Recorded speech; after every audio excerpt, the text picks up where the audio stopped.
21 अक्टूबर 1978 Australia के बैस straight के ऊपर 20 साल का पायलट फ्रेडरिक वैलेंटिच अपना सेस्ना जहाज उड़ा रहा था। सब कुछ नॉर्मल था, लेकिन फिर अचानक कहानी बदल गई। वैलेंटिच ने एयर ट्रैफिक कंट्रोल को रेडियो किया और बताया कि एक बहुत बड़ा अजीब सा जहाज उसका पीछा कर रहा है। उसने कहा कि उस जहाज पर 4 चमकती हुई लाइट्स हैं, लेकिन कंट्रोलर्स का जवाब हैरानकुन था। वहां आसमान पर तुम्हारे अलावा कोई दूसरा जहाज नहीं है। वैलेंटिच ने घबराते हुए बताया कि वो चीज उसके ऊपर मंडला रही है। वो चमकदार और मेटालिक थी और उस पर एक अजीब सी सब्ज लाइट यानी ग्रीन लाइट चल रही थी।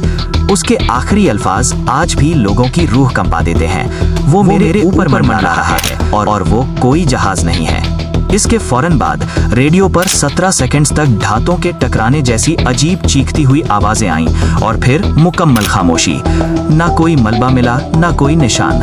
फ्रेडरिक और उसका जहाज हमेशा के लिए गायब हो गए। क्या ये कोई हादसा था